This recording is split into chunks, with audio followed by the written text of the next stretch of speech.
Vous connaîtrez la vérité, et la vérité vous affranchira, et si donc le Fils vous affranchit, vous serez réellement libre. Jean 8 versets 32, 36. Mes salutations à tous et à toutes dans le monde entier. J'espère que vous allez bien par la grâce de notre Seigneur Jésus-Christ. Nous sommes ici dans la troisième partie, c'est la suite concernant le sujet de divorce. Voilà. Donc, il s'agit en fait de Ferdinand et Khan qui a annoncé son choix de divorcer de son épouse Alexandra.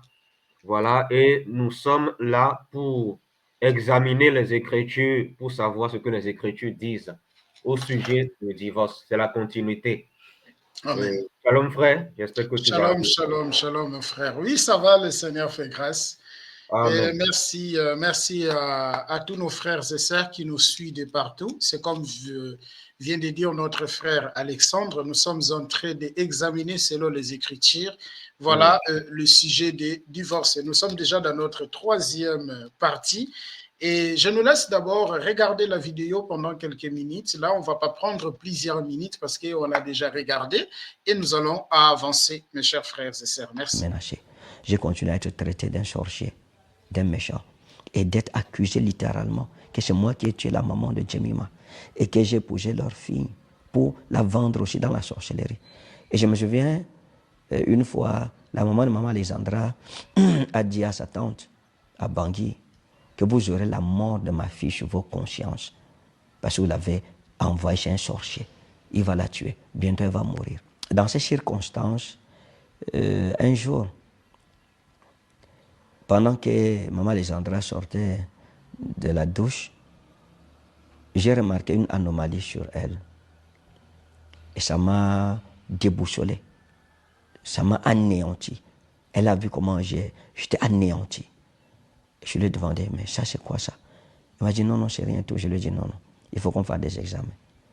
On est à l'hôpital, on a fait des examens. Là, j'ai insisté formellement et on a fait des examens. Lorsqu'on a fait les examens, je suis allé prendre le résultat. Quand j'ai pris le résultat, j'ai vu ce qui était écrit dedans.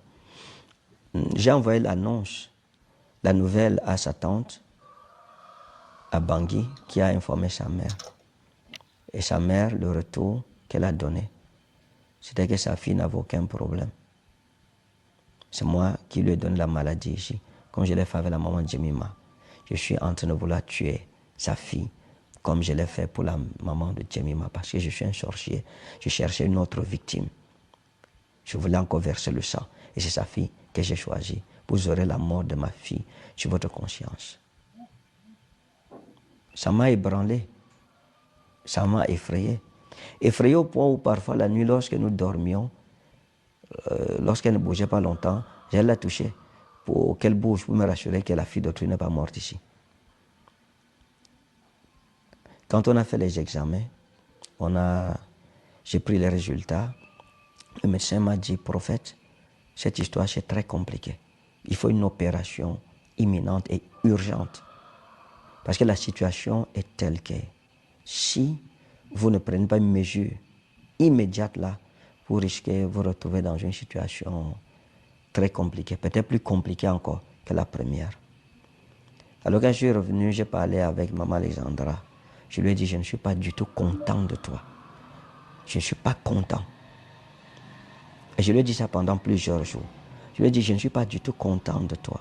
Parce que cette situation, tu m'aurais évité cela. Je t'avais bien dit que si tu as un problème, tu connais par quoi je suis venu, d'où je sors, la tribulation que j'ai vécue. Je ne peux pas revivre ça deux fois. Donc sois véridique avec moi. Mais tu n'as pas été véridique envers moi. Tu m'as caché la vérité. Parce que tu ne m'as jamais montré les résultats médicaux de tes examens.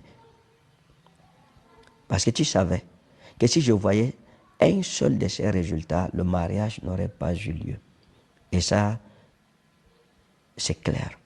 Le mariage n'aurait pas eu lieu. Parce qu'en évoquant seulement la situation, quoique disant que ce n'était pas un problème, non, j'avais arrêté d'abord tout. C'est son père spirituel qui m'a dit non, non, n'aie pas peur, il faut aller. Je lui ai dit, tu savais consciemment que si tu prenais un résultat médical comme ça, tu me présentais, et que je lisais le résultat là, le mariage n'aurait jamais eu lieu. Tu n'as pas été transparente envers moi. Tu t'es dit, ok, bon, je ne peux pas lui dire tout. Pour ça qu'on est marié, peut-être, il va découvrir, moi, on sera déjà marié. Pourtant, tu avais des résultats. Chaque année, comme tu m'as dit, tu faisais les contrôles chaque année. Et ta maman était au courant. Maintenant, quand le résultat sort, je t'ai informé, la maman, elle dit que sa fille n'avait pas un problème grave. C'est ici que je lui ai donné la maladie pour la tuer comme j'ai tué la maman de Jemima. Je lui ai dit, tu m'as mis dans une situation très dangereuse. Maintenant, on m'accuse d'être à l'origine de cette situation médicale. Pourtant, j'y suis pour rien. Ta mère dit que tu n'as aucun problème. Pourtant, il y a des résultats. Et j'ai frappé donc du poing, j'ai dit à maman Alexandra, sors-moi les résultats des années antérieures. Elle m'a donc sorti les résultats de 2021, 22 et 23. Et c'est là que mes yeux s'ouvrent. Et je lui dis, attends, en 2023, j'étais envoyé d'aller faire cet examen. Pourquoi tu ne m'as pas présenté le résultat? Tu m'as caché le résultat, pourquoi? Tu m'as envoyé l'audio de ton médecin qui disait qu'il n'y a rien. Et tu m'as caché le résultat qu'on t'a donné. C'est là qu'elle m'a sorti le résultat. J'ai dit, si j'avais vu ce résultat, je ne serais pas engagé.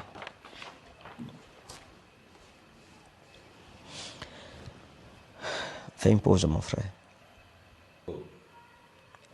J'ai expliqué à maman Alexandra que tu m'as mis dans une situation terrible. C'est un peu comme si j'étais piégé. Je t'avais dit, si c'est quelque chose de sérieux, ce que je pense là, moi je ne peux pas m'engager dedans maintenant. Je ne peux pas. Parce que j'ai fait 12 ans, perdu 12 ans, investi 12 ans, 7 ans où j'étais avec la maman de ma malade. J'ai souffert, j'en ai souffert. Et 4 ans de veuvage où j'ai souffert. Ma famille a souffert avec moi. Mes amis ont souffert avec moi. Tout notre ministère a souffert. Les membres de notre église en ont souffert. Et ce n'est pas une voie, une souffrance que je peux accepter moi-même revivre là maintenant, ou faire encore entrer les gens dans le même engrenage mortel. Non. À peine je viens de me marier. Et à peine on entend encore que, il est encore à l'hôpital avec sa femme. C'est toujours une histoire d'opération. Mais je lui ai dit, mes ennemis, je leur ai donné du pain sur la planche. Je leur ai donné de quoi encore me crucifier. Les gens diront quoi? Cette fois-ci, il était trop pressé, il n'a même pas attendu longtemps. Quelques mois seulement, il a sacrifié celle-là. Il y avait ta famille qui dit que je suis sorcier. C'est ton étoile que je suis en train de vouloir voler. Pour pouvoir aller en Europe et tout cela. Je veux te tuer, comme j'ai tué la maman de Jemima. Je lui ai dit, ces prédispositions hostiles contre ma personne ne me donnent même pas la possibilité de risquer une telle situation. Maintenant, le médecin dit qu'il faut une opération urgente. On ne sait pas comment les opérations peuvent se passer. Je veux dire que ta mère qui nie ton état, aujourd'hui, on t'amène pour t'opérer, on va dire quoi? Notre fille n'a aucun problème maintenant, depuis elle vient à peine de se marier, la voilà dans un bloc opératoire pour une histoire qui était là avant que je ne te connaisse, mais dont tu n'as pas voulu me parler. Parce que tu te disais que si tu me dis, il n'y aurait pas eu le mariage, tu avais peur de perdre le mariage. Il fallait être vrai envers moi. Tu n'as pas eu pitié de moi ni de mon ministère. Maintenant, qu'est-ce qu'il faut faire?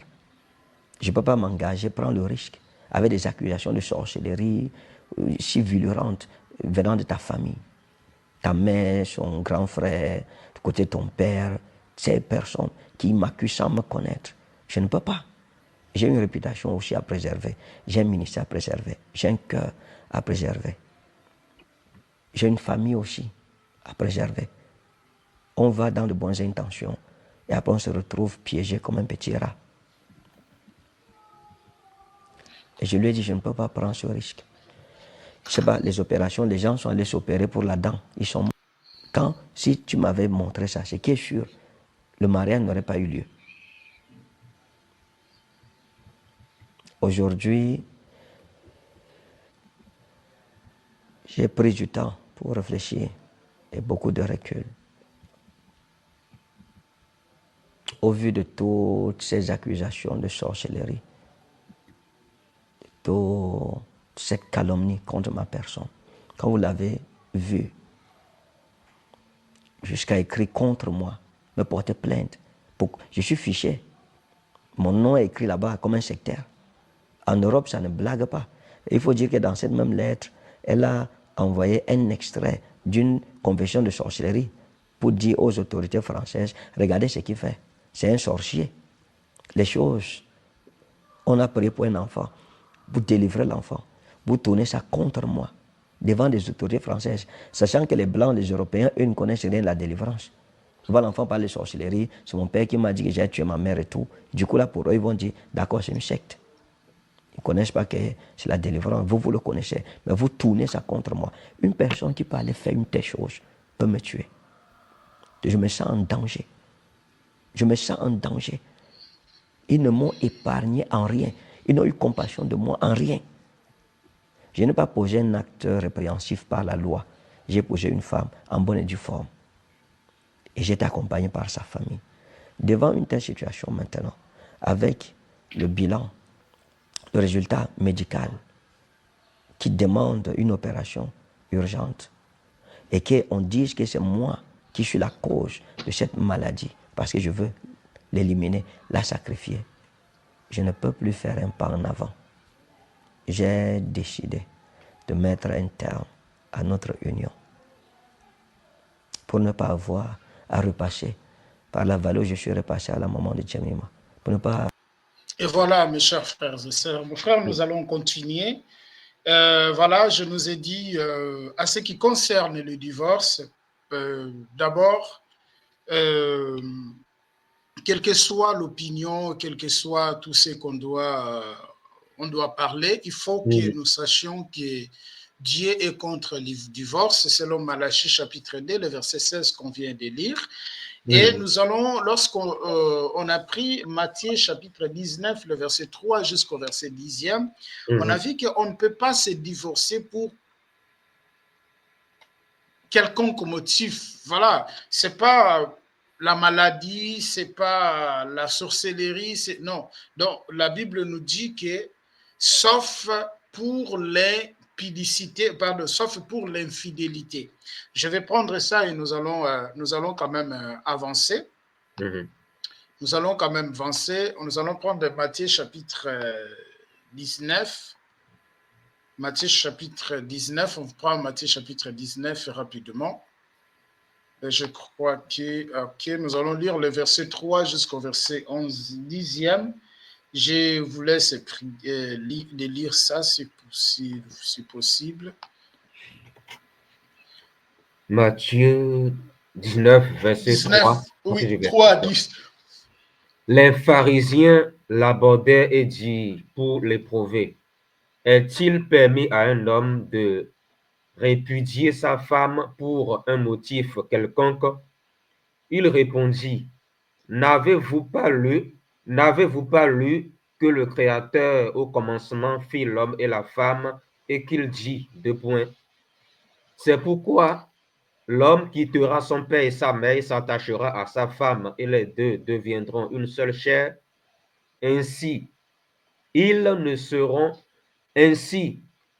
sont plus deux, mais ils sont une seule chair. Que l'homme donc ne sépare pas ce que Dieu a joint. Pourquoi donc lui dirent-ils, Moïse a-t-il prescrit de donner à la femme une lettre de divorce et de la répudier? Il leur répondit, c'est à cause de la dureté de votre cœur que Moïse vous a permis de répudier vos femmes. Au commencement, il n'en était pas ainsi. Mais je vous dis que celui qui répudie sa femme sauf pour infidélité, et qui en épouse un autre, et qui en épouse une autre commet un adultère. Ses disciples lui disent, si telle est la condition de l'homme à l'égard de la femme, il n'est pas avantageux de se marier.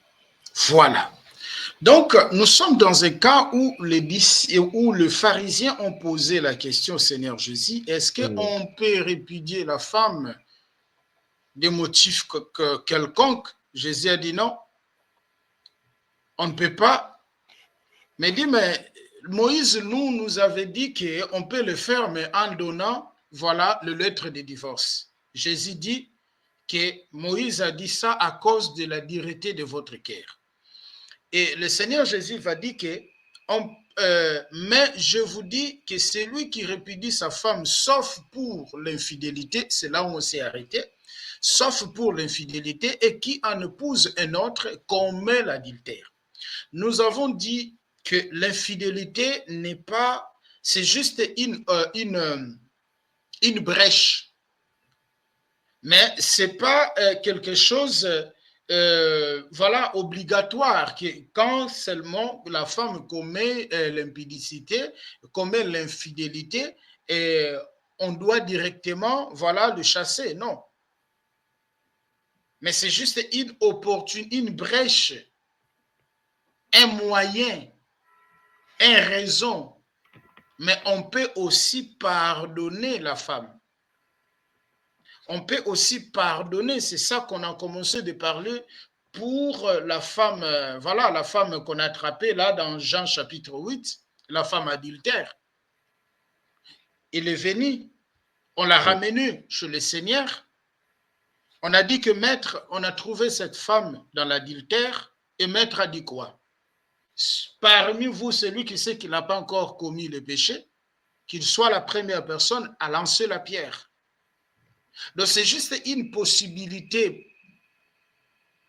C'est juste une possibilité, mais c'est juste une possibilité, mais c'est pas une condition qui à chaque fois, voilà, voilà, tu trouves ta femme trompe cela dans l'infidélité et directement tu vas le répudier parce qu'il y a aussi le pardon. Il faut qu'on se pardonne.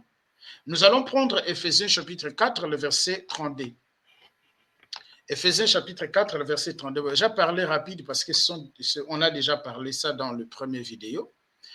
Nous allons prendre Éphésiens chapitre 4, le verset 21. Dans Éphésiens chapitre 4, le verset 21, la Bible nous dit ceci.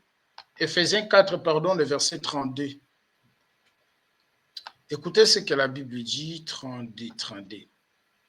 La Bible dit ceci. Soyez bons les uns envers les autres, compatissants, vous pardonnant réciproquement comme Dieu vous a pardonné en Christ. On nous demande d'être bons envers les autres, d'être compatissants et pardonner réciproquement comme Dieu nous a aussi pardonné. Si vous lisez aussi Colossiens chapitre 3, le verset 12 jusqu'au verset 13e, Colossiens chapitre 3, le verset 12 jusqu'au verset 13e, on nous parle de la même chose. Je lis ici. Ainsi donc, comme des élus de Dieu, saints et bien-aimés, revêtez-vous d'entrailles, de miséricorde, de bonté, d'humilité, de douceur, de patience, supportez-vous les uns les autres. Et si l'un a sujet de se plaindre de l'autre, pardonnez-vous réciproquement. De même, Christ vous a pardonné, pardonnez-vous aussi. Donc, comme Christ nous a pardonné, nous devons aussi pardonner. Il n'y a pas des actes qu'on peut pardonner, il n'y a pas non plus des actes qu'on ne peut pas pardonner. Donc, tout acte que l'homme commet, est pardonnable. Comme nous, le Seigneur nous pardonne. Et si on arrive dans ce cas-là, de l'infidélité, on peut aussi pardonner. Donc, sauf l'infidélité, c'est juste, c'est pas une obligation, c'est pas obligatoire, frère. Je ne sais pas si je me fais comprendre. Oui, C'est pas une obligation qu'à chaque fois voilà, vous constatez cela et directement vous la voilà. faites partir. Non, Hmm. il y a Ce n'est aussi pas une le pardon. autorisation. Voilà, c'est pas une autorisation. C'est voilà, c'est pas une autorisation parce qu'il y a aussi le pardon. On peut aussi pardonner. Dans Matthieu chapitre 16 et Matthieu chapitre 6, le verset 14, je ne sais pas, frère, si vous pouvez les lire là-bas, Ok, rapidement. On d'accord. va déjà citer dans des conséquences. Matthieu 6, verset 14. Jésus dit, si vous pardonnez aux hommes leurs fautes, votre Père céleste vous pardonnera aussi. Très bien. Mais si vous ne pardonnez pas aux hommes, votre Père ne vous pardonnera pas non plus vos fautes. Très bien. Si vous pardonnez aux hommes leurs offenses, votre Père aussi vous pardonnera. Mais si vous ne pardonnez pas aux hommes et leurs offenses, votre Père aussi, voilà.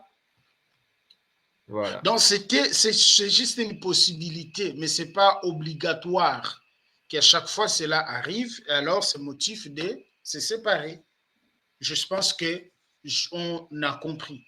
Maintenant, on va aller dans des conséquences. Quelles sont les conséquences qui sont liées à ça, frère?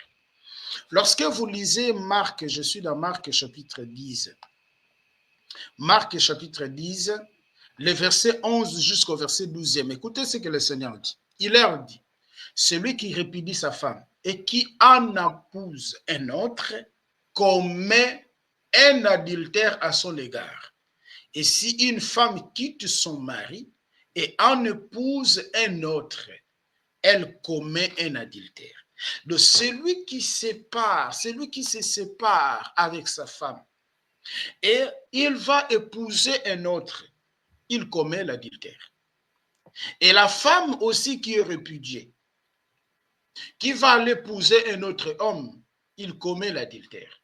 C'est là où beaucoup de gens tombent dans le piège de dire que non, ce que vous avez dit, on ne s'est pas marié devant le Seigneur. On ne s'est pas marié devant le Seigneur, personne n'a béni notre mariage dans l'église, donc voilà, on s'est marié seulement devant les parents, mais on ne s'est pas marié devant le Seigneur. Non. Donc si un homme répudie sa femme et épouse une autre femme, tu connais l'adultère. Et celui qui va épouser aussi la femme répudiée, il est un adultère. C'est ça les conséquences. Donc vous vous séparez, l'homme se met dans l'état de l'adultère et la femme également se met dans l'état de l'adultère. Ou soit vous vous réconciliez, ou soit jusqu'à l'un parmi vous soit mort. Parce que vous n'allez pas aussi commencer de prier pour que l'autre puisse mourir, pour que vous soyez libérés. Non. Et dans Jacques chapitre 4, le verset 4, la Bible dit les adultères, l'amitié du monde et l'inimitié contre Dieu. Donc, quand on se sépare, la femme ou l'homme, le deux, devient dans l'état de l'adultère. Si tu t'épouses avec une autre femme, et cela n'était pas pour le motif de l'infidélité, tu vas t'épouser avec une autre femme, alors tu commets l'adultère. Et cette femme-là que tu as épousée, aussi, c'est un adultère. Or, la Bible nous dit, frère, dans 1 Corinthiens chapitre 6, le verset 9, et que les infidèles n'hériteront point le royaume des cieux. Les infidèles n'hériteront point le royaume des cieux. Les infidèles, les infâmes, tout ça, ils ne mériteront pas le royaume des cieux. Et dans Hébreux chapitre 13, le verset 4, et que La Bible dit que le lit conjugal soit accepte de tout suivre. Pourquoi? Parce que Dieu jugera de qui? Les infidèles. On va prendre ça, frère, vous pouvez lire, s'il vous plaît. Hébreux 13, verset 4. Oui. Hébreux 13, 4. Mhm. Que le mariage soit honoré de tous Mhm. et le lit conjugal épargné par la souillure. Voilà. Donc, ceux qui se livrent à l'immoralité sexuelle et à l'adultère, Dieu les jugera. Très bien, c'est ça. Donc Dieu jugera les gens qui se livrent à l'impudicité. Dieu jugera les gens qui se livrent dans l'immoralité sexuelle. Dieu jugera les gens qui se livrent à l'adultère. C'est ça les conséquences. Parce que celui qui répudie sa femme et il va épouser une autre femme, il commet l'adultère. Et celui aussi qui va épouser une femme et répudier, également, il commet l'adultère. Or, Dieu, la Bible dit que Dieu jugera les adultères. C'est là où il y a des problèmes, mon frère. C'est là où il y a des problèmes. Et je vais prendre des versets, je vous laisse là, je vous donne la parole. On va prendre Apocalypse 21, le verset 8. Apocalypse 21, le verset 8. Pourquoi ça? Ça fait comme ça.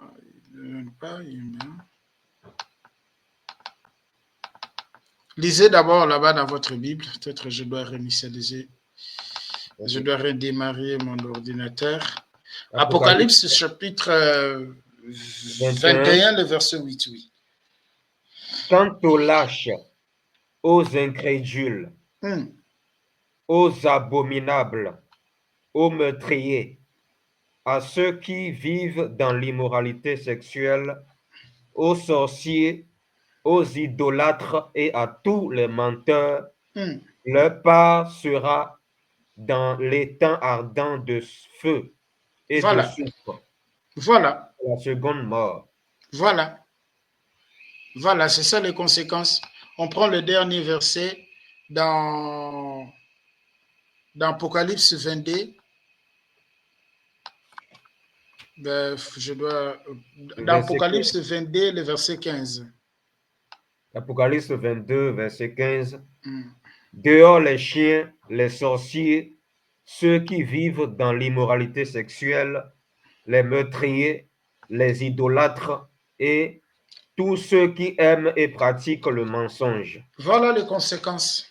Voilà. C'est ça les conséquences. C'est pour cela que Jésus a dit, ce n'est pas tous ceux qui me disent Seigneur, Seigneur entreront dans le royaume de mon Père. Plusieurs viendront ce jour-là, ils vont dire Seigneur, n'avons-nous pas servi, n'avons-nous pas fait ça? Il va leur dire, je ne vous ai jamais connu, vous qui pratiquez l'iniquité. Voilà, mes frères, mon frère, merci, vous avez la parole. Merci beaucoup, frère. Ok, d'accord.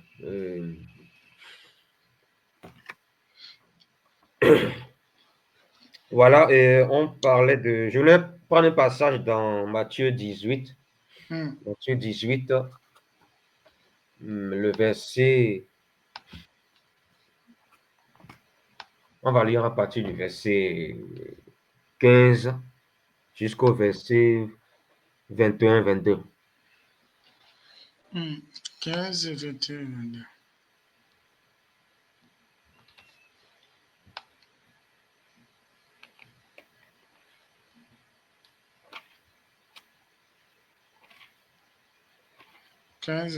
22. Ok, je lis au nom du Seigneur. Si ton frère a péché, va et reprends-le entre toi et entre toi et lui seul. S'il écoute, tu as gagné ton frère. Mais s'il n'écoute pas, prends avec toi une ou deux personnes, afin que toute l'affaire se règle sur la déclaration de deux ou de trois témoins. S'il refuse, de l'écouter, dis à l'Église, et qu'il refuse aussi d'écouter l'Église, qu'il soit pour toi comme un païen, un publicain. Je vous le dis en vérité, tout ce que vous lierez sur la terre sera lié dans le ciel, et tout ce que vous lierez sur la terre sera lié dans le ciel. Je vous dis encore que si deux d'entre vous s'accordent sur la terre pour demander une chose,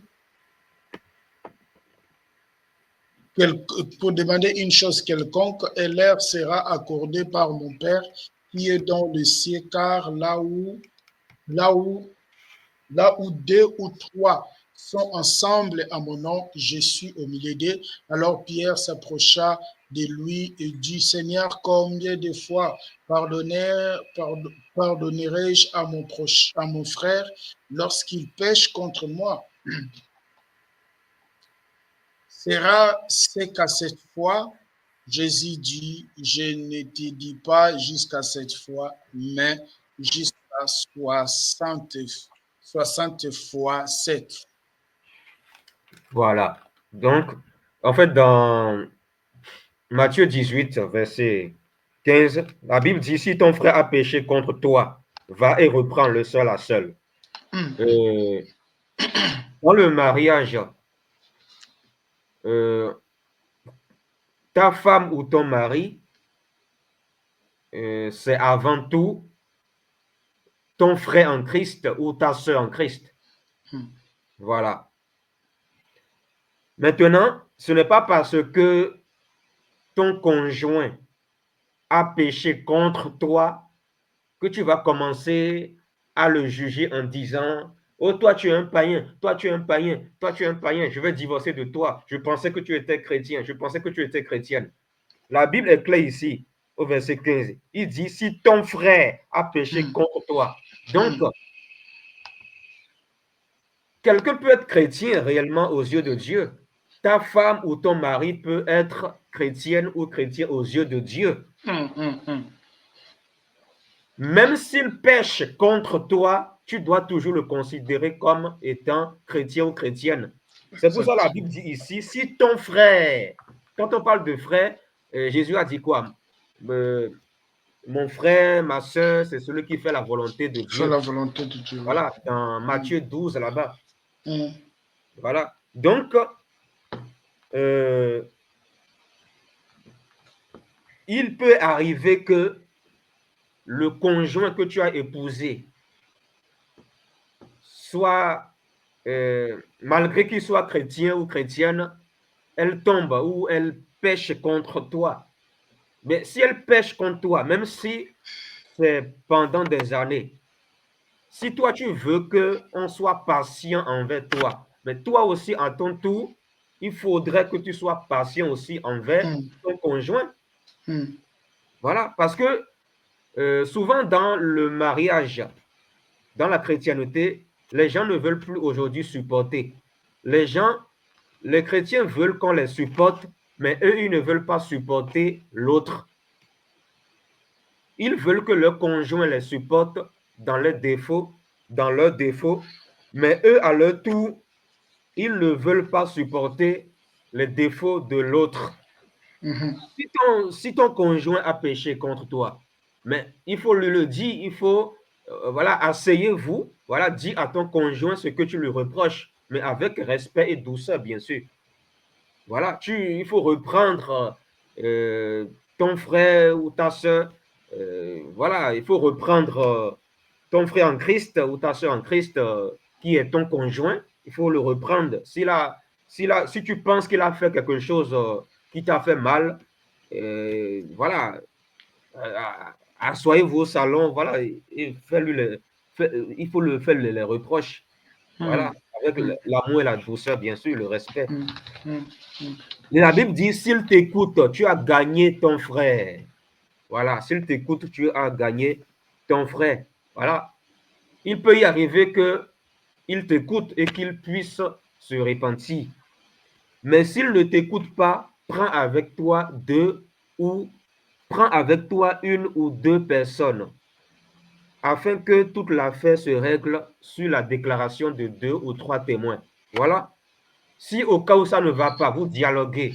Voilà, et tu reproches à ton conjoint ce qu'il a fait de mal ou ce qu'elle a fait de mal.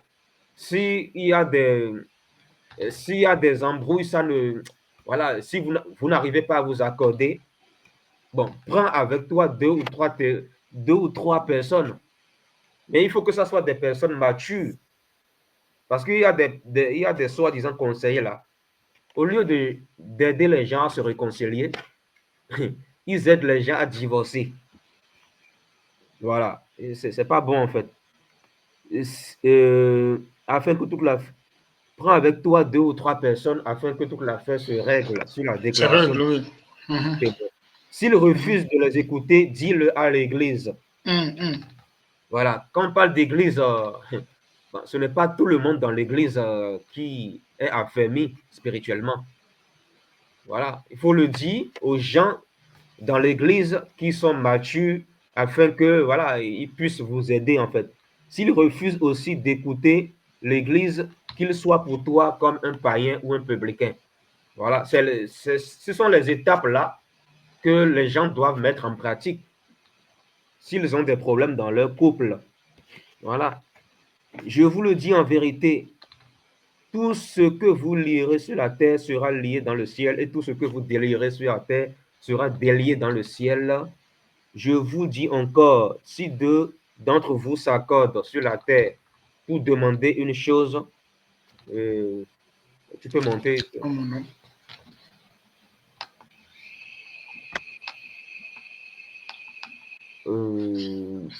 Si deux d'entre vous s'accordent sur la terre pour demander une chose quelconque, elle sera accordée Accorde.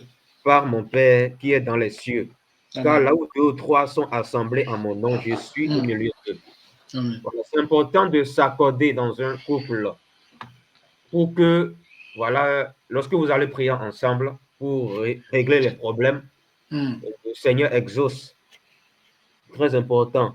Alors Pierre s'approcha de lui et dit, Seigneur, combien de fois pardonnerai-je à mon frère s'il péchera contre moi? Sera-ce jusqu'à 7 fois? Jésus lui dit, je ne te dis pas jusqu'à 7 fois, mais jusqu'à 60 fois 7 fois. 700.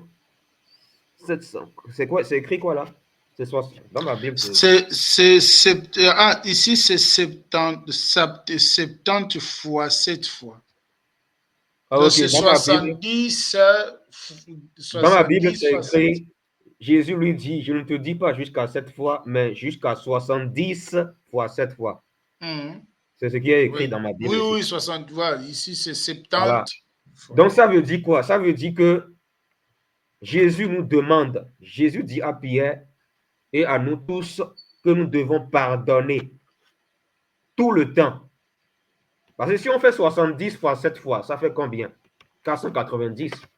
Ben, en fait, ça veut dire que, voilà, et si ton conjoint te fait du mal 490 fois par jour, il faut le pardonner, mais ce qui est quasiment impossible. Voilà, donc ça veut dire que il faut toujours pardonner, parce que le Seigneur lui-même nous pardonne. Nous péchons en pensée sans même le savoir, presque tous les jours, voilà. Et voilà, c'est pas facile. Mais combien de fois nous avons péché contre le Seigneur? Nous avons fait des erreurs, des fautes. On a fait plus que ça. Mais le Seigneur nous pardonne toujours. Quand nous lui demandons pardon sincèrement, il nous pardonne toujours. Voilà. Très important. Donc, nous aussi, nous ne devons jamais nous décourager dans le mariage. Voilà. Il ne faut pas se plaindre en disant, oh, mon mari là, ma femme là, c'est depuis 20 ans qu'elle a le même caractère. Je suis fatigué, Maintenant, je veux divorcer. Les gens qui sont comme ça là, les gens qui se comportent comme ça là, ce sont des personnes qui ne mériteront pas le royaume de Dieu. Oui. Voilà. Ce sont des personnes qui n'ont pas le cœur de Dieu. Le mariage, ce n'est pas un jeu. Il faut bien réfléchir avant de te marier. Il faut bien choisir.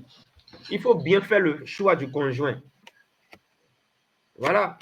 Il faut choisir quelqu'un qui va te supporter jusqu'à ta mort. C'est ça, en fait. Parce que si tu ne veux pas supporter ton conjoint, il n'y a pas l'amour.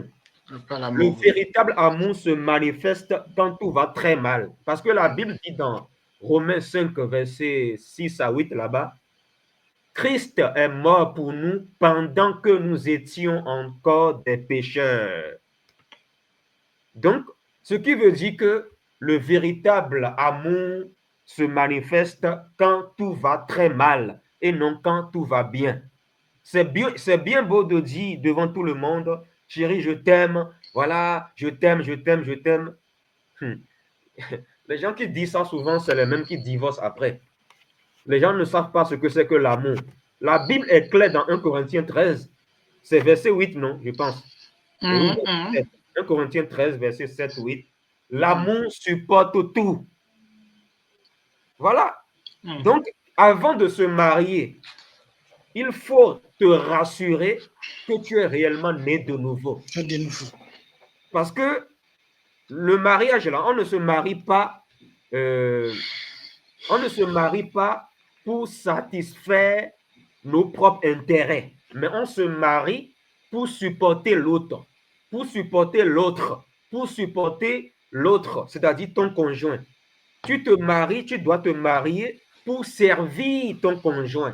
Tu ne dois pas te marier pour chercher tes propres intérêts.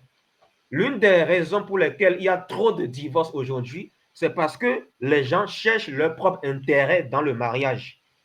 Alors que la Bible dit dans 1 Corinthiens 13, l'amour ne cherche pas son propre intérêt. L'amour ne cherche pas son propre intérêt. Nous voyons en Occident, surtout en Occident ici, là, à cause du système, les femmes profitent du système. Elles veulent se marier avec un homme pour avoir les papiers français. Ça existe. Et dès qu'elle a les papiers français, voilà, elle va quitter son foyer en cherchant des prétextes. Elle va aller mentir devant les autorités françaises pour dire « Mon mari est violent, mon mari est violent ». Mais vous moquez de qui finalement? Ce que vous semez là, le mal que vous faites maintenant là, vous allez le récolter tôt ou tard. Parce que la Bible dit dans Galates 6, verset 7, ne vous y trompez pas. Ce qu'un être humain aura semé, il le récoltera. Toi qui utilises le système français pour divorcer, parce que tu sais que le système français t'arrange. Tu es une femme, tu sais que le système français t'arrange. Voilà, l'État te donne des allocations, les allocations de femmes seules, tout ça là. Et tu cherches des prétextes devant les autorités pour aller divorcer. Tu parles de violence conjugale. La manipulation que tu fais aujourd'hui là, tu vas récolter les conséquences de ça tôt ou tard. Jésus t'attend au carrefour. Il va te juger par rapport à ça. Il va te rappeler toutes ces manipulations que tu as faites pour divorcer de ton mari. Ce n'est pas un jeu, le mariage. Le mariage, c'est un engagement sacré. On ne joue pas avec ça. Les gens n'ont pas compris le mariage. Il n'y a même pas des enseignements authentiques dans les églises. Il n'y a pas d'enseignement. Ce que nous sommes en train d'enseigner ici, là, dans les églises, là, il n'y a pas ce genre d'enseignement-là. Voilà, parce que les pasteurs eux-mêmes ne connaissent pas la parole. La Bible dit, on ne donne que ce que l'on a. Ce que l'on a, oui.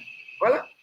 Des passages comme, celui qui épouse, celui qui divorce de son conjoint, se remarie avec un autre, commet l'adultère. Mais dans les églises, moi, je n'entends pas ça. Voilà. C'est pour ça que les gens ne peuvent pas craindre Dieu. Les gens se marient, mais après, vu qu'ils ne sont pas enseignés, voilà.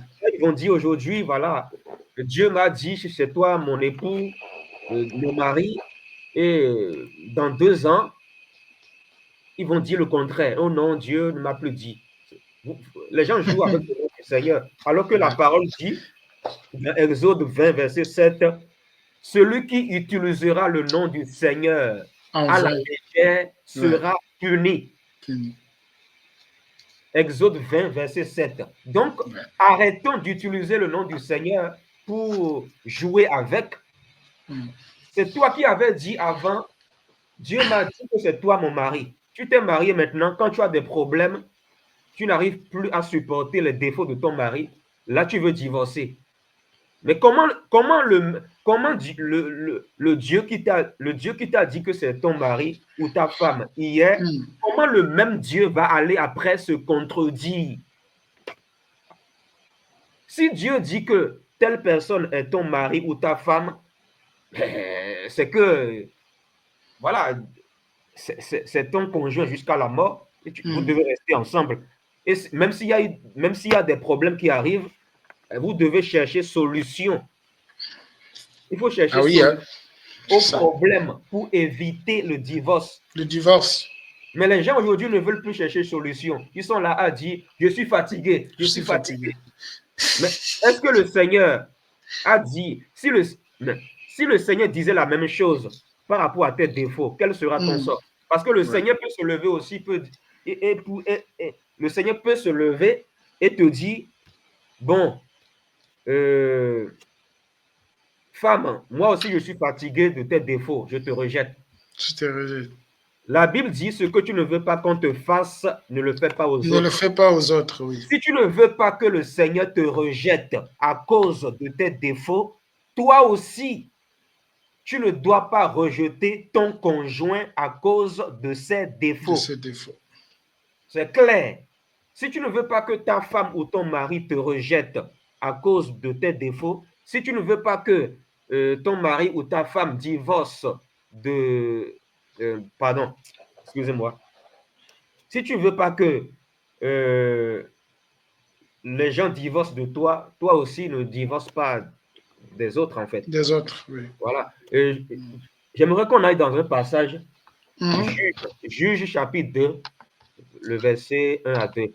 Juge chapitre 2, le verset 1 à 2. Voilà, il y a quelque chose que j'aimerais expliquer là. Juge chapitre 2, le verset 1 à 2. Oui, oui. Ok. Le verset 1 à 2. Voilà. Voilà. Un envoyé de l'Éternel monta de Gilgal à Bokim et dit, je vous ai fait monter hors d'Égypte et je vous ai amené dans le pays que j'ai juré à vos pères de vous donner. J'ai dit, jamais je ne romprai mon alliance avec vous. Dieu dit à son peuple d'Israël, son peuple avec qui il a fait une alliance. Dieu dit, je ne romprai pas mon alliance avec vous. Le mariage, c'est une alliance. Le mariage, c'est une alliance entre un homme et une femme. Voilà. Et le Seigneur que nous suivons, voilà, le Seigneur que nous suivons a tissé une alliance avec nous au travers du sang de Jésus. Amen. Et le Seigneur dit qu'il ne va pas rompre cette alliance avec nous. Mais qu'est-ce qui fait que, voilà, nous nous éloignons du Seigneur? C'est nos propres fautes. Nos propres fautes. Ce n'est pas le Seigneur qui nous abandonne. Le Seigneur ne divorce jamais de nous. C'est plutôt nous qui abandonnons le Seigneur. Voilà. Et on peut le lire dans Ésaïe 50. Ésaïe chapitre 50, le verset. À partir du verset 1 jusqu'au verset 3. Ésaïe 50, ça aussi c'est un verset intéressant. Dans 1 Jean 2, verset 6, la Bible dit, celui qui affirme demeurer en Christ doit aussi vivre comme il a lui-même vécu. Donc, nous devons imiter Christ. Christ, oui. Nous devons imiter notre Seigneur. Parce que Éphésiens 5, verset 1 dit, « Soyez les imitateurs de Dieu. » Voilà, Ésaïe 50, verset 1. Je vais lire à partir du verset 1. « Ainsi parle l'Éternel. Où est la lettre de divorce par laquelle j'ai répudié votre mère? Ou bien, auquel de mes créanciers vous ai-je vendu? Voici, c'est à cause de vos iniquités, c'est-à-dire c'est à cause de vos fautes que vous avez été vendus. » Voilà, le Seigneur dit ici qu'il ne divorce pas de son peuple. Le Seigneur ne divorce pas de nous. Mais ce sont nos péchés, ce sont nos fautes qui fait que nous sommes vendus à Satan. Ouais. Voilà. Et c'est à cause de vos péchés que votre mère a été répudiée. Je suis venu, 2 points. Pourquoi n'y avait-il personne? J'ai appelé, 2 points. Pourquoi personne n'a-t-il répondu? Ma main est-elle trop courte pour racheter? N'ai-je pas assez de force pour délivrer? Par ma menace, je dessèche la mer, je réduis les fleuves en désert. Leurs poissons se corrompent faute d'eau et ils périssent de soif. Voilà. Donc, c'est surtout le verset 1 qui nous intéresse. C'est Voilà. ça. Le Seigneur dit qu'il ne divorce pas de nous parce que le Seigneur est patient envers nous. Il est patient. Et la patience, c'est un fruit de l'esprit, selon Galates 5, verset 22. Voilà. Mais pourquoi nous, on ne veut pas être patient jusqu'à la mort envers nos conjoints et on veut aller divorcer? C'est parce que notre cœur est dur. Notre cœur n'est pas né de nouveau. C'est pour ça que Jésus dit dans Matthieu 19, verset 8 aux pharisiens, « Si Moïse, dans l'ancienne alliance, vous a permis de divorcer de vos femmes, c'est à cause de la dureté de votre cœur. Voilà. Et voilà, le cœur dur, c'est le cœur qui n'est pas né de nouveau. Voilà, le cœur de pierre. Voilà. Et donc, nous devons vraiment nous examiner parce que le mariage, là, en fait, c'est là où le Seigneur vraiment nous travaille. Parce que le Seigneur lui-même peut permettre à ce que ton conjoint te fasse du mal pour voir comment toi tu vas réagir. Parce que le Seigneur veut te façonner. Il veut te façonner dans la souffrance. Il veut forger en toi son caractère.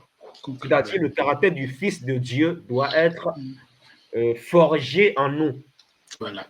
Mais ça se fait dans les épreuves. Les épreuves, c'est aussi dans le mariage.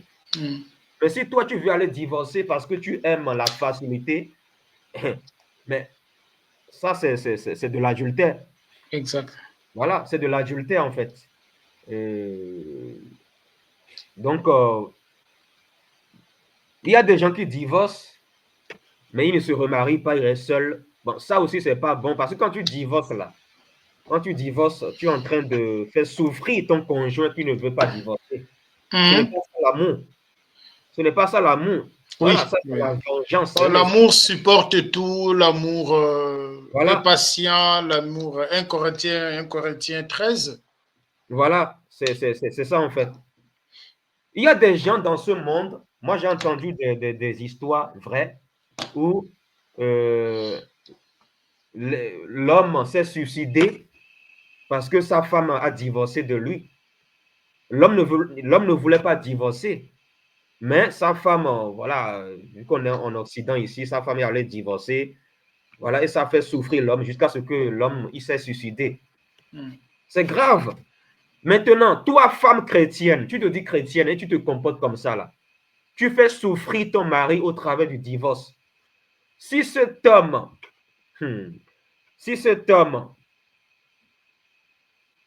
se suicide, par exemple, à cause de ton comportement de divorce, tu penses que le Seigneur va t'agréer toi après? Le Seigneur ne va pas t'agréer. Le Seigneur va te dire après, à cause de toi, telle personne s'est suicidée. Parfois, nous posons des actions, nous posons des actes, mais nous ne réfléchissons pas sur les conséquences que ça peut avoir sur les autres. C'est ça. Parce que, voilà, les gens, en fait, surtout dans la société occidentale, les gens sont égoïstes. Il y a trop d'égoïsme, trop d'orgueil. Malgré que les gens vont dans les églises, ils ne sont pas nés de nouveau. Jésus n'a pas transformé réellement leur cœur. Ils ont toujours un cœur méchant. Pourtant, ils vont à l'église, ils disent qu'ils sont nés chrétiens, alors qu'on ne naît pas chrétien. On devient enfant de Dieu. On devient enfant de Dieu. Voilà. On ne naît pas Voilà. enfant de Dieu, on devient enfant On de Dieu. devient enfant de Dieu. Ouais. Voilà. Voilà. Mm. Donc, et de plus, j'aimerais préciser aussi quelque chose. Nous allons aller dans 2 Corinthiens 5. Je vais bientôt finir. C'est le dernier passage. 2 Corinthiens 5, verset 18. À partir du verset 18. Mm. Voilà. Je veux parler ici de quelque chose. Il y a quelque chose ici. Il y a quelque chose que je veux dénoncer. Une réalité qui se passe dans la chrétienté. Il y a des pasteurs. Il y a des gens qui se disent hommes de Dieu et qui font divorcer les gens. Alors que le Seigneur a dit qu'il nous a donné le ministère de la réconciliation. De la réconciliation. 2 Corinthiens 5, verset 18, je lis. Et tout cela, bon, le verset 17 dit, si quelqu'un est en Christ, il est une nouvelle créature, les choses anciennes sont passées, voici, toutes choses sont devenues nouvelles. Et tout cela vient de Dieu, qui nous a réconciliés avec lui par Christ et qui nous a donné le ministère de la réconciliation et non le ministère de divorce. De divorce. Donc, toi qui te dis pasteur, toi qui te dis évangéliste, toi qui te dis prophète, toi qui te dis apôtre, toi qui te dis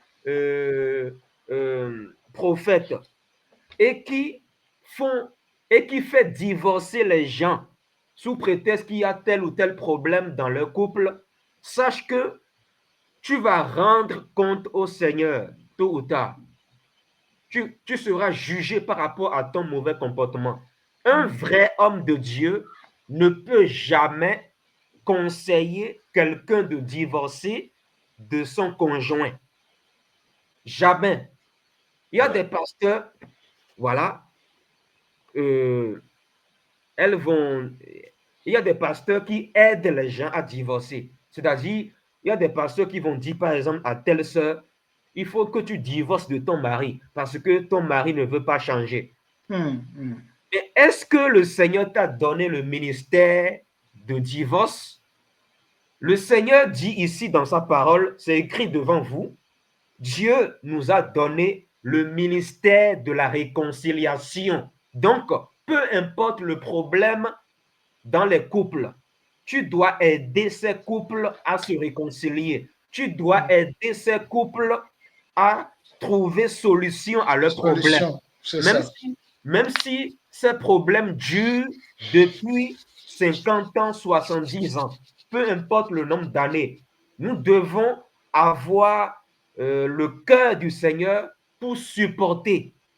Voilà, c'est clair ici. Si Dieu, par la mort de son Fils Jésus-Christ, nous a réconciliés avec lui-même, pourquoi nous qui nous disons être serviteurs de Dieu, nous allons faire divorcer les gens?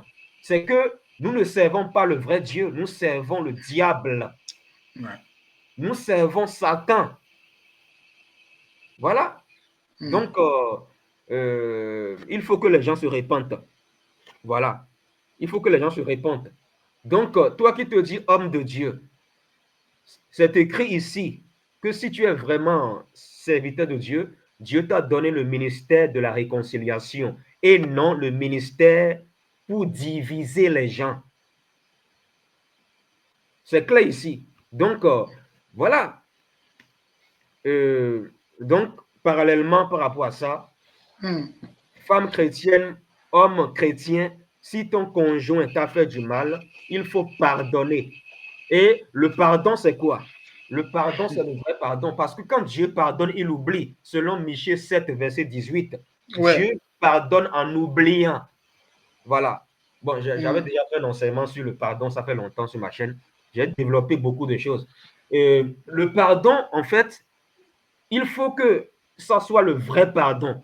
Parce que tu ne peux pas pardonner à ton conjoint en disant, je te pardonne, hein, mais je n'oublie pas.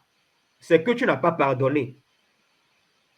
C'est un faux pardon parce que le Seigneur lui-même ne te pardonne pas de cette manière. Quand le Seigneur te pardonne, il oublie. Parce que le Seigneur dit dans Hébreux 10, verset 17, je ne me souviendrai plus de vos péchés. Péché. Donc, si nous suivrons vraiment le Seigneur, si vraiment le Seigneur Jésus-Christ est notre Seigneur, notre Père, nous devons avoir son caractère en nous. Parce que la Bible dit tel père, tel fils, ou tel père, telle fille. Donc, il faut pardonner de la même manière que le Seigneur nous pardonne. Il faut pardonner de la même manière que Dieu te pardonne. Exactement. Si tu as réellement pardonné, tu dois aller te réconcilier avec ton conjoint. Même si tu as raison, va te réconcilier. Va te réconcilier. Ne cherche pas à avoir raison. Voilà. Il ne faut pas chercher à avoir raison. Parce que ce qui crée les divorces aujourd'hui, c'est que chacun veut avoir raison. Moi, j'ai raison, j'ai raison, j'ai raison. Quand quelqu'un se comporte comme ça, là, c'est que la personne n'est pas encore morte au péché. La personne n'est pas encore morte au péché. Il y a encore la nature pécheresse qui domine cette personne-là. Donc, il faut que les gens revoient leur conversion. Voilà, la conversion, c'est très important. Voilà. Donc, quand le Seigneur nous pardonne, il nous pardonne en vrai. Il ne nous pardonne pas en disant, mes enfants, je vous pardonne, mais je ne serai plus avec vous. Je vous pardonne, mais je divorce de vous. De vous. Le Seigneur ne pardonne pas de cette façon. C'est ça. Voilà. D'une façon Nous partielle. devons pardonner à la manière dont le Seigneur nous pardonne. Ouais. Voilà. Ouais. Pour qu'il n'y ait pas de divorce. Le divorce, là, moi, je dis toujours que c'est le manque de pardon. Hein. Oui, Voilà. oui, c'est le manque de pardon. Oui. Le divorce, c'est le manque de pardon. Peu importe les motifs que tu peux avancer pour divorcer, peu importe le motif que tu peux avancer pour divorcer, sache que le divorce, c'est le manque de pardon. Tout simplement. Et Jésus a dit, si tu ne pardonnes pas, Dieu aussi ne va pas te pardonner tes péchés. Et si Dieu ne te pardonne pas, le salut de ton âme est bloqué. Est bloqué. Voilà. Donc, c'est ce que j'avais à ajouter. C'est bon, frère. Merci beaucoup. Merci à tous les frères et sœurs qui nous ont suivis jusqu'ici. Et voilà, on met point virgule sur ces sujets et que le Seigneur vous bénisse. Et si vous avez des questions, n'hésitez pas de nous écrire. Nous serons toujours là pour porter l'éclairage. Donc, le Seigneur, Dieu est contre les divorces. Il est contre les divorces.